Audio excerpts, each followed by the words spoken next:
కొద్దిగా స్వరం పెంచారు, స్పీడ్ పెంచారు. ఆయన వాయిస్ కూడా ఒకసారి వినండి. మీరే మాట్లాడేది కానీ చంద్రబాబు నాయుడు గారు వాయిస్ ప్లే చేయండి. శిక్ష తీసుకోవాల్సింది.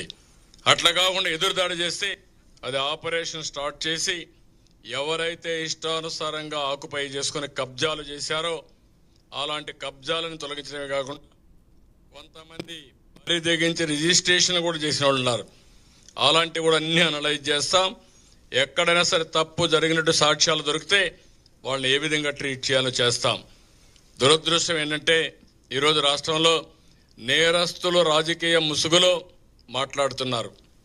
ఆ ముసుగు తొలగిస్తా. ఒకవేళ మీరు ముసుగేసుకొని వచ్చినా నేరస్తుల్ని నేరస్తులుగానే పరిగణిస్తాం తప్ప నేరస్తులు ముసుగేసుకొని వస్తే భయపడే సమస్య ఉండదు. ఆ విషయం మీరు గుర్తుపెట్టుకోవాలని హెచ్చరిస్తున్నా. కనీసం సిగ్గుపడకుండా 3 బోట్లు వదిలిపెట్టి క్షమాపణ చెప్పాలి రాష్ట్ర ప్రజలకి. ఇంకా ధైర్యంగా మీరు ఆర్గ్యూ చేస్తారా? ఏమనుకుంటున్నారు మీరు? ఒకవేళ మీకు తెలియదు అనుకున్నా తప్పు తప్పే. తప్పు చేసిన వాడు ఎవడైనా సరే శిక్ష తీసుకోవాల్సిందే. అట్లా కాకుండా ఎదురుదాడి చేస్తే భయపడతారనుకుంటే మాత్రం ఆ ఆటలు సాగని. ఆ విషయం కూడా గట్టిగా హెచ్చరిస్తున్నా. మాణిక్యాలరావు గారు హెచ్చరిస్తున్నారు, ఆటలు సాగనివ్వండి అంటున్నారు, రాజకీయ ముసుగులో వస్తున్నారట. ఎవరు వస్తున్నారు?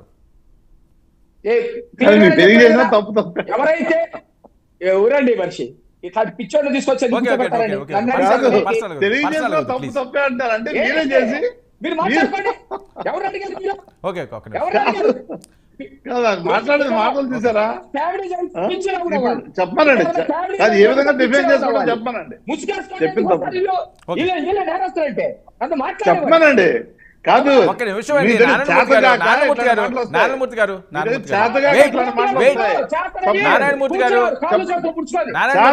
తప్పులు చేసిన వాడికి ఇట్లా మాటలు వస్తాయి నోట్లంట. నారాయణమూర్తి గారు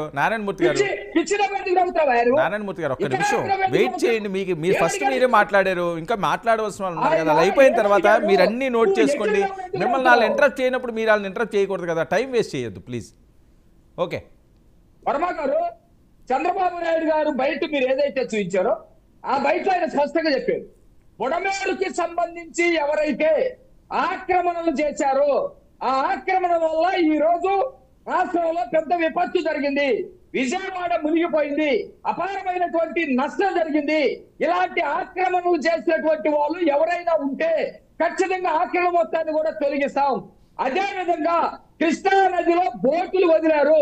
ఒకవేళ మీ బైక్ మీరు చూపించినటువంటి బైక్ లో ఒకవేళ మీ వాళ్ళు అయి ఉంటే మీకు తెలియకపోతే అది తప్పు అయితే తప్పని ఒప్పుకోండి. మీరు వాటిని ఏదో సమర్థిస్తూ నాటకాలు చేస్తే కుదరదని మాట్లాడారు. ఎక్కిలిగా రావటం, పిచ్చి కోతలు కొయ్యటం ఎందుకు వీళ్ళంతా? ఓకే ఓకే నాగేంద్ర గారు. వర్మ గారు గుడ్ ఈవినింగ్ సార్. బుడమేరు అనే అంశం, ఆ బోట్ల అంశం, సో అది ఇంకా అలాగా కొనసాగుతూనే ఉంది. అదొక సీరియల్ లాగా. మరి అది ఎప్పుడు క్లారిటీ వస్తుందో. చాలా దారుణమైన అంశం. ఓకే, ఏం జరగలేదు, ఆ భగవంతుడి దైవాలను అనుకుందాము. ఒకవేళ జరిగితే ఏంటి అన్నది ఆలోచించడానికి చాలా భయంకరంగా ఉంటుంది. ఎవరికి వాళ్ళు నిందలు వేసుకుంటున్నారు. అయితే ఈ టైంలో మీరు సేఫ్గానే ఉన్నట్టున్నారు. జనసేన అనే అంశం అన్నది టీడీపీ వర్సెస్ వైసీపీ లాగే నడుస్తుంది.